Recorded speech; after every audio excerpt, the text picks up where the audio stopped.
আউযুবিল্লাহি মিনাশ শাইতানির রাজিম বিসমিল্লাহির রহমানির রহিম। আসসালামু আলাইকুম সবাইকে, আশা করি সবাই ভালো আছেন। আপনারা সালাম দিচ্ছি আপনারা যারা পড়া শুনবেন। সাডেনলি একটা ভিডিও তৈরি করতেছি কয়েকদিন পরে। আহ, তবে this is the first time in my entire life I am requesting to all you guys, যদি ভিডিওটা দেখেন আপনারা প্লিজ আপনারা একটু নিজেদের কাছে শেয়ার করে রাখবেন, কমেন্ট করে রাখবেন। যদি কোনো প্রয়োজনীয় কমেন্ট থাকে অফকোর্স থাকবে, টু আর ইজ হিউম্যান, মানুষ মাত্রই ভুল, ভুলগুলো একটু স্বাভাবিক দৃষ্টিতে দেখবেন আপনারা। গত কয়েকদিন ধরে বেশ কাজের মধ্যে যাচ্ছি, তো পেপারের রিভিউ আসছে। সাডেনলি কাজ করতেছি গ্রুপে একটা মেসেজ আসলো, দুইটা মেসেজ আসলো। দেখলাম কি, দেখতেছি আমার নিজের ইউনিভার্সিটি, রাজশাহী ইউনিভার্সিটি, সেই ইউনিভার্সিটিতে সাধারণ স্টুডেন্টরা আন্দোলন করতেছে। আন্দোলনের দাবি না কি, দাবি হচ্ছে বিশ্ববিদ্যালয় শিক্ষক নিয়োগ নীতিমালায় ইউজিসি কর্তৃক যে নীতিমালা আছে সেই নীতিমালা বাস্তবায়ন করার জন্য। এখন আসলে ইউজিসি নীতিমালা কি এগুলো আমরা অনেক পরে এসে জানতে পারছি। এখন তারা যৌক্তিক কি অযৌক্তিক সেইটা বিষয় না, বিষয়টা হচ্ছে যে আসলে আমরা একটু জানতে চাই। আসলে আমরা জানি না, আমাদের এই বিষয়গুলো নিয়ে আলোচনা করা হয় না সচরাচর। তো ধারণা করছি একটা প্লেলিস্ট তৈরি করবো, এখানে বেশ ভিডিওগুলো চলে আসবে আস্তে আস্তে। তার এই ধারাবাহিকতা আজকে প্রথম যে ভিডিওটা, সেই ভিডিওটা এই শুরু করি। হয়তো বা একটু বড় হবে ভিডিওটা, কিন্তু একটু শুনতে হবে, কারণ ইনফরমেশন গুলা শেয়ার করার জন্য তো সময় লাগবে একটু। লেখা আসবে, এই লেখা আছে এখানে বাংলাদেশ বিশ্ববিদ্যালয় শিক্ষক নিয়োগ বাস্তবতা, an overview. That could be the প্লে লিস্টের টাইটেল অথবা বইয়ের টাইটেল হতে পারে। চ্যাপ্টার ওয়ান ইন্ট্রোডাকশন আজকে আমরা একটু আলোচনা করবো। তো কেন আমরা আসছি এখানে, দেখেন হিউম্যান চেইন উইচ আর দা মানে ফলশ্রুতি অফ জুলাই মুভমেন্ট, হ্যাঁ, জুলাই আপরাইজিং। তো এই ক্ষেত্রে আমি অবশ্যই জুলাইতে যারা শহীদ হয়েছেন আমাদের ভাইয়েরা, যারাই শহীদ হয়েছেন সবাইকে সবার আত্মার মাগফিরাত করে, এবং যারা আহত আছেন তাদেরকে দ্রুত চিকিৎসা যেন হয়, সুস্থভাবে যেন জীবনে চলে আসে, এই দোয়া করি তাদের জন্য। এখন এই যে তারা যে আন্দোলন করলো, কোথায় আন্দোলন করছে? আন্দোলন করছে বিশ্ববিদ্যালয়গুলো, পরবর্তীতে ছড়াই গেছে বাংলাদেশে। এবং কারা ম্যাক্সিমাম আন্দোলনগুলো করছে? আন্দোলন করছে ছাত্র এবং শিক্ষকরাও ছিল। কিন্তু দেখেন 5ই আগস্টের পর থেকে আজ পর্যন্ত সংস্কার সংস্কার আমরা আলোচনা করতেছি, কিন্তু কোনো একটা জায়গায় মানে শিক্ষা একটা জায়গা গুরুত্বপূর্ণ, সেই জায়গাটা এখন পর্যন্ত আমরা কোনো ধরনের সংস্কার আনতে পারি না। এটা একটা বিষয়। তো গতকালকে একজন শ্রদ্ধেয় ইউজিসি মেম্বার স্যারের সাথে কথা বলছিলাম। তো স্যার বলছে যে বিকজ অফ এই 6টা কলেজ ইস্যু, তার জন্য শিক্ষক ইউজিসি নীতিমালাটা ধরতে পারে না। সুন ইনশাল্লাহ হয়তো বা ভালো কিছু পাবো। তো দেখা যাক, আমরা এ থেকে আগে থেকে জানাই না, একটু দেখি বাংলাদেশে এই মুহূর্তে যে অবস্থা, খুবই খারাপ একটা সিচুয়েশনে যাচ্ছি আমরা সব মিলে, ভালনারেবল সিচুয়েশন। কারণ ভয়ের দেয়ার উইল বি, মানে কিছু কিছু বিষয় আছে ওইটা থাকলে, যেমন নিরাপত্তা একটা বিষয় আছে, সব মিলে কোন জায়গাটা আমাদের প্রবলেম, আমাদের যে প্রবলেম জায়গাটা সেটাই হচ্ছে আমরা এখন পর্যন্ত রিক্রুটমেন্ট দিতে পারছি না। শুধু বিশ্ববিদ্যালয় শিক্ষকের কথা কেন বলতেছি, সব রিক্রুটমেন্টের কথাই বলতেছি, বাট বিশ্ববিদ্যালয় রিক্রুটমেন্টের শিক্ষক রিক্রুটমেন্টের কথা বলতেছি এই কারণে যে এরাই পারে দেশটায় একটু ভাবতে হবে এটা নিয়ে, মানে দেশটায় কারা ইয়া করতেছে এটা হয়তো বা কোনো একটা আলোচনায় আনবো আমরা। তো বলছে এখানে যে বাংলাদেশের hot of the cake of academician, মানে আমরা যারা আলোচনা করি কথাবার্তা বলি একাডেমিশিয়ান, তাদের কাছে এই রিক্রুটমেন্ট পলিসি, অর্থাৎ কোন পলিসি অনুযায়ী শিক্ষক হবে, এই পলিসি, এইটা খুব কমন একটা টার্ম। এই টার্মটা হচ্ছে আহ, দুইটা পলিসি সচরাচর ফলো করা হয়। একটা হচ্ছে ইউনিভার্সিটি, ইউনিভার্সিটি তাদের নিজস্ব যে পলিসি গুলা, স্ট্যাচুট বলে সেগুলাকে, সেইগুলা 1973 সালের অ্যাক্ট অনুযায়ী তারা এগুলা পরিচালনা করে। এবং আরেকটা আছে ইউনিভার্সিটি গুলাকে, বাংলাদেশ সকল university high highly regulatory body যেটা ইউজিসি, তাদের একটা নীতিমালা আছে, স্ট্যান্ডার্ড নীতিমালা, যেটা কিনা সবার মানা উচিত বলে, কিন্তু দেয়ার আর সাম গেমস লাইক দিস। তো এখন এই যে বিষয়টা, এখন এই বিষয়টা নিয়ে এখন তার আন্দোলন করতেছে কেন? আমার স্বাধীনতা 53 বছর হইলাম, 53 বছর এসে এখন পর্যন্ত ওই নির্বাচনের মধ্যে কোনো একটা নীতিমালা তৈরি করতে পারি না। যেখানে ওই যে বললাম না, বিশ্ববিদ্যালয় শিক্ষক আহ, নিয়োগে এখন পিএইচডি চাইতেছে, কিন্তু দেশ প্রধানে আমরা 53 বছর পরে এসে প্রথম একজন পিএইচডি হোল্ডার পাইছি। So these are things. এবং এই জন্য এই শিক্ষা ব্যবস্থার কারণেই আগের যুগের এসএসসি পরীক্ষার যারা পাশ করতো তারা আর এখনকার ওই যে অনার্স ন্যাশনাল, তারা স্টুডেন্ট সমান এসএসসি। এবং এই নিয়োগ নীতিমালা গুলাতে ভুল হয় দেখে, আমরা জানি না দেখে কিছু কিছু ভুল হয় যেগুলো কোষানোর মতো না। এগুলো হচ্ছে টাইপ 1 টাইপ 2 এরর, আমরা এইচআরএম বলে, হ্যালো ইফেক্ট, হর্ন ইফেক্ট, এরকম ভুল, এগুলো করা আসলে উচিত না। হ্যাঁ, হায়ার স্লো ফায়ার ফার্স্ট, এগুলা ওই যে ব্যাড অ্যাপেল ইন এ একটা গুচ্ছের মধ্যে থাকলে একটা শেষ। তো একজন এমপ্লয়ি যদি গুড না হয়, অর্গানাইজেশন ফল করবে, দ্যাটস ভেরি সিম্পল। তো এই যখন অবস্থা, তখন কি করলো দেখেন, আমরা কখন who want to be professor, why, মানে কেন মানুষজন প্রফেসর হইতে চায় বিশ্ববিদ্যালয়ে। এখানে কয়েকটা কোটেশন দেওয়া আছে which are very common in Bangladesh. লেখা আছে, বিদেশে প্রফেসর হওয়া সহজ, কিন্তু বাংলাদেশে প্রফেসর লেকচার হওয়া খুব টাফ, জিওমেট্রিক ক্যালকুলেশন থাকে এখানে। তারপর বলছে যে আহ, যদি এসএসসি ইন্টার রেজাল্ট যদি বিশ্ববিদ্যালয় শিক্ষকের ক্ষেত্রে একটা পলিসি দিতে পারে, এর মানে ধারা হইতে পারে, তো সেই ক্ষেত্রে পিএসসি আর জেএসসি আনতে সমস্যা কি, এই দুইটা মানা দরকার। তারপরে এই দুইটা যদি আনে আবার, তাহলে আমরা তো দিই নাই পিএসসি জেএসসি, তাহলে আবার অনেক বিষয় আছে, এগুলো ভাবার বিষয় আছে। পিএইচডি ছাড়া শিক্ষক হওয়া যাবে না, অথচ 53 বছরে আমরা প্রথম পিএইচডি হোল্ডার প্রধানমন্ত্রী চাইছি। শিক্ষক নিয়োগে আমরা খুব জাতির বিবেক তারা, অফকোর্স, কিন্তু তাহলে প্রধানমন্ত্রী তো আমরা পোস্ট ডক্টরেট চাই, সবাই পোস্ট ডক্টরেট চাবো এখন থেকে। আর বাংলাদেশে যে নিয়োগ নীতিমালা আছে, যে সার্কুলারটা দেয়, ওইটা মানে পড়ার চেয়ে মুখস্থ মানে এরকম যে কষ্ট হয়ে যায় ফুলটা পড়তে, এত কমপ্লেক্স। তো এইগুলো আসলে মজার বিষয় যদিও হয় শুনতে, কিন্তু সবকিছু সত্য। এই জন্য লিখা আছে শেষে বাংলাদেশের, এই এটা তো থাকবে, ভিডিও আপনার পড়বেন একটু, বাংলাদেশের বিশ্ববিদ্যালয়ের শিক্ষক নিয়ে একটা ব্ল্যাক বক্স, খুঁজে পাওয়া যায় না এর কোনো কিছু, এরকম একটা অবস্থা। এই যে একটা ইয়া দুইটা সার্কুলার এখানে, দুইটা ইউনিভার্সিটি, একটা হচ্ছে আমার নিজের ইউনিভার্সিটি রাজশাহী বিশ্ববিদ্যালয়, কোন বিভাগের এটা, ভূতত্ত্ব ও খনিবিদ্যা, আর একটা হচ্ছে নেত্রকোনা ইউনিভার্সিটির প্রফেসর থেকে শুরু হয়েছে। সো এটা ইন্টারনেটে আপনারা পাবেন।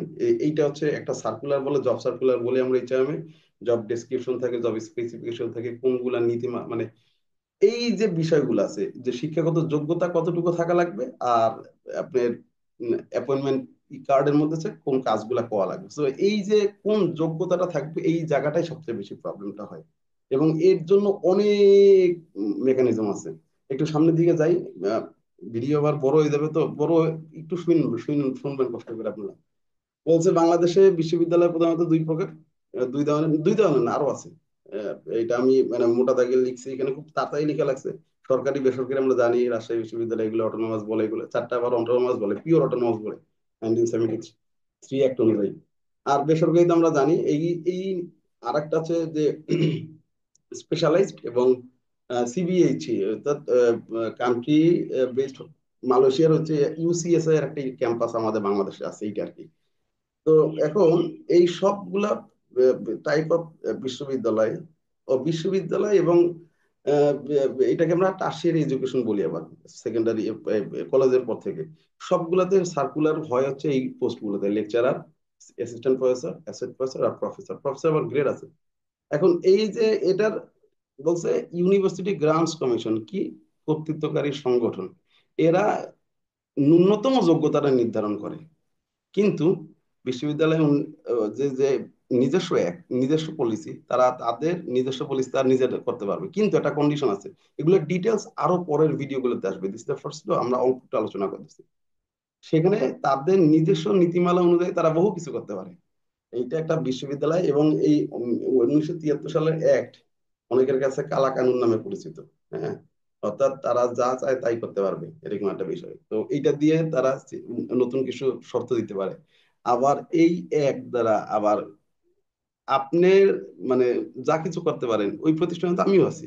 ওই 1973 সালে একটা আমার জন্য প্রযোজ্য, মানে তখন হচ্ছে আইনে আইনে লড়াই হয়, এবং মানে রিট হয়, পোস্টপন হয়। Many examples, bad examples you can find. এখন বলছে যে সরকারি এবং বেসরকারির যে নিয়োগগুলা তুলনামূলক কেমন হয় বাংলাদেশে, খুবই আমরা সবাই জানি, এগুলো আসলে আলোচনা করার দরকার নেই। এই যে নিয়ন্ত্রণ সংস্থা, সরকারি বিশ্ববিদ্যালয়, বেসরকারি বিশ্ববিদ্যালয়, আহ নিয়ন্ত্রণ করে কারা, আইন ও সিন্ডিকেট। তারপরে আছে বেসরকারিতে বোর্ড অফ ট্রাস্টিজ, বিসি। প্রক্রিয়া আসছে ধাপে ধাপে বিশ্ববিদ্যালয়। চাকরির নিরাপত্তা একটু ফ্যাক্টর এখানে। চাকরির নিরাপত্তা বলছে উচ্চ, আর বেসরকারিতে তুলনামূলক কম, কিন্তু এইটা এখন আর নাই। এখন বেসরকারিও জব তারা, they are doing great. And then কি বলছে, সাম অফ দা নিচের দুইটা কোটেশন খুব important, private university education KPI are trending and beyond public. বলছে কিছু কিছু ইউনিভার্সিটি, প্রাইভেট ইউনিভার্সিটি আছে এসিএসবি অ্যাক্রেডিটেড হয়ে গেছে, যাইতেছে, এ মেম্বার হয়ে যেতেছে, তারা বিয়ন্ড পাবলিক ইউনিভার্সিটি, পাবলিক ইউনিভার্সিটিতে অনেক অ্যাডভান্সে যাচ্ছে। কেন? কারণ কি, এই যে তিনটা, জাস্ট তিনটা কারণ রিসার্চ শো দ্যাট। এক নম্বর হচ্ছে research and development, there environment of work environment free, student friendly সবকিছু। TS remuneration, teaching and staff remuneration একটা ফ্যাক্ট। বিকজ অফ আপনি যদি এদেরকে রেমুনারেট না করতে পারেন তাহলে হাউ দে উইল গিভ, মানে ওইটা একটা ফ্যাক্টর আসলে, ওইটা নেগোসিয়েশন বা ওইটা ইয়া করা লাগে, ফ্যাক্ট এটা। তো এরপরে পরিসংখ্যান ভিত্তিক এগুলো আসলে আলোচনা করার কোনো বিষয় না, তবে পড়লে ভালো ইনফরমেশন পাওয়া যাবে। সরকারি বিশ্ববিদ্যালয় প্রতিযোগিতা, এই যে গড়ে প্রতি লেকচারার পদের জন্য আবেদন 200 থেকে 500, ক্যান ইউ ইমাজিন। আর পাবলিক বিশ্ববিদ্যালয়ে বাংলাদেশে 57টা আছে 2025 সালে ইউজিসি, এবং বছরে বছরে গড়ে 2000+।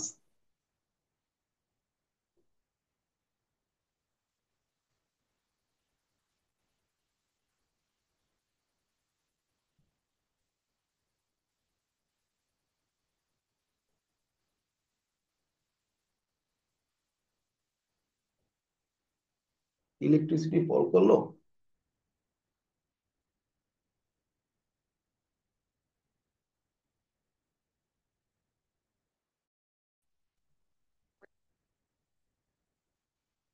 ও, আলহামদুলিল্লাহ, আলহামদুলিল্লাহ আবার আসছে।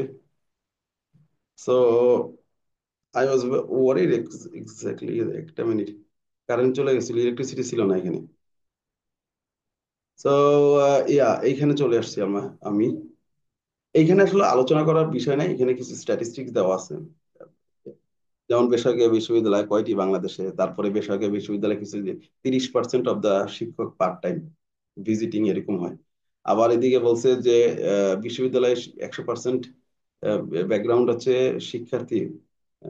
ও, শিক্ষক নিয়োগের ক্ষেত্রে 100%ই পাবলিক কিনা, এখানে আবার একটা বিষয় আছে। গত বছর বা কয়েক বছর আগে হচ্ছে প্রাইভেট ইউনিভার্সিটি এক স্টুডেন্ট, কোন ভিসি স্যারের মেয়ে, সে আবার পাবলিক ইউনিভার্সিটির শিক্ষক আছে। That was amazing. আমার সাস্ট, আমি এখানে সাস্টে আমার স্টুডেন্ট আমার সাথে আমার ক্যান্ডিডেট এসে উই মানে অন্যরকম বিষয় আর কি। পাবলিক প্রাইভেট ইউনিভার্সিটি আসছে, দ্যাটস গুড, সাউন্ডস স্পিড, এটা ভালো চেঞ্জ।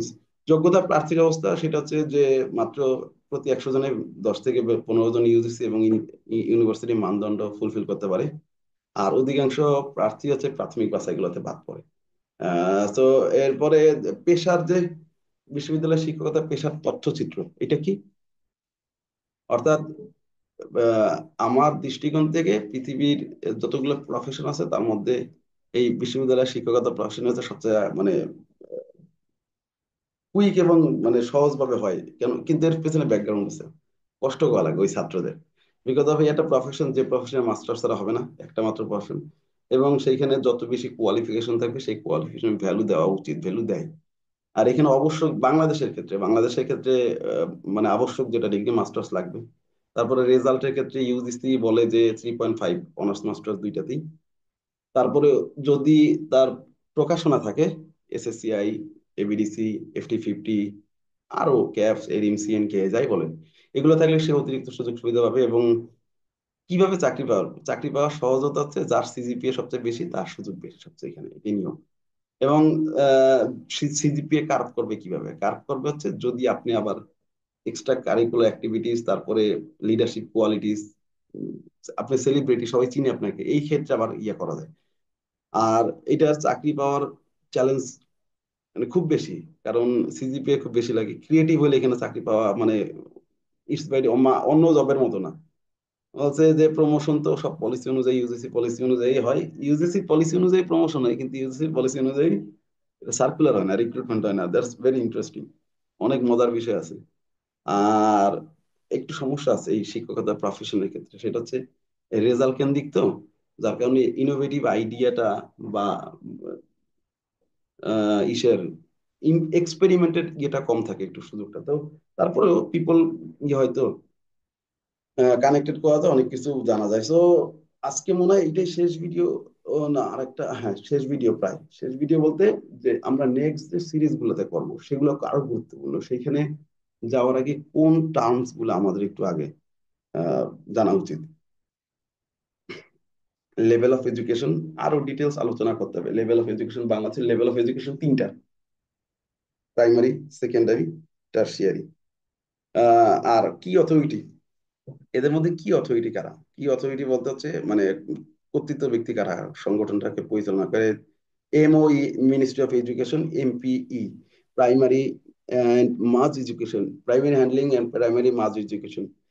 টার্সিয়ারি এডুকেশন সম্পর্কে লেখা আছে, AMP এগুলা লেখা আছে। তারপরে 1973 university, 1973 university grants commission act, যেটা পার্লামেন্ট ওই সময় 1973, দ্যাটস ভেরি ডিফারেন্ট। এবং আমার কাছে মনে হয়েছে time has come to change this ordinance as well. মানে এত পাওয়ার দেওয়া ভালো, বিশ্ববিদ্যালয়ের শিক্ষকদের কাদের সাথে মানে ইয়া করবেন, মানে কর্তৃত্বের মধ্যে তাদের সবসময় স্বাধীন করা লাগবে, দ্যাটস সিম্পল। তো সেই ক্ষেত্রে এইটা স্বাধীন করে, কিন্তু স্বাধীনে আবার অপব্যবহার হয়, আবার মানে ওই যে ফান্ড আছে প্রচুর, ফান্ড পায়, আবার ফান্ড ইউটিলাইজও হয় না, আমাদের এরকমও হয়। তো এই 1973 প্রচুর পাওয়ার আছে। তারপর জব সার্কুলার কি জিনিস লেখা আছে, সামটাইমস কোথা থেকে কি ইস্যু হয় সেগুলো লেখা আছে। আবার শেষে লেখা আছে বাংলায় নীতিমালা, পলিসি, সবচেয়ে কমন ওয়ার্ড নীতিমালা। স্ট্যাচুটস বলে অনেকে, সামনে আসবে। আর বিশ্ববিদ্যালয়ে প্রফেশন, শিক্ষকতা আসলে সবার জন্য না। এটা আসলে অনেক বড় একটা দায়িত্ব। এটা চয়েস হওয়া উচিত না।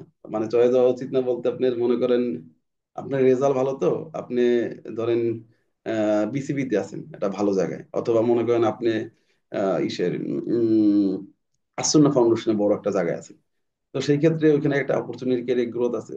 সেই ক্ষেত্রে বিশ্ববিদ্যালয়ে শিক্ষকতায় আসবেন, আপনি দেখা গেল যে পেশন যদি না থাকে, তাইলে তো ইয়া, এই জন্য এই দায়িত্ব সবাই। এই জন্য এখানে 4-5টা কথা লেখা আছে এখানে, যে শিক্ষকতা পেশা বাই চয়েস, বাই ডিফল্ট নয়। A good result may make you eligible, but only patient makes you real teacher. বলছে আপনার রেজাল্ট কিন্তু আপনাকে এলিজিবল করতে পারে, বাট আপনি পেশেন্ট ছাড়া আপনাকে ভালো টিচার হইতে পারবেন না। আর এই মুহূর্তে দেশ, জাতি, সমাজ, পৃথিবী বাঁচাইতে হলে ভালো শিক্ষক লাগবে, ফ্যাক্টর। এই জায়গাটা ঠিক রাখলেই সব, শুধু শিক্ষক না, শিক্ষকদের সাথে বেস্ট আছে, মানে শিক্ষক শিক্ষা প্রতিষ্ঠানগুলোতে ফ্যাক্টর চোখ রাখা লাগবেই। দেখেন শেষ হয়ে যাবে, কারণ এটার মধ্যে ফ্যাক্ট আছে। ওই 12 জুলাইয়ের কথা মনে করবেন, যে শেখ হাসিনা বলছিল যে আন্দোলন করুক, কইরা কইরা ক্লান্ত হয়ে যাবে, তারপরে আসবো। ওই এক কথায় খেয়ে দিছে, আমরা তো বুঝতেছি না আছে সবই ফ্যাক্টর। পরে আবার লেখা আছে এটি সব আহ পেশার মহাপেশা, yes, teachers are the roots from which all other professions grow. মানে এটা এমন একটা জায়গা, সেখান থেকে বাকি সব জায়গাগুলো যায়। বলছে শিক্ষকতা শুধু পেশা না, একাধারে মিশন ও দায়বদ্ধতা।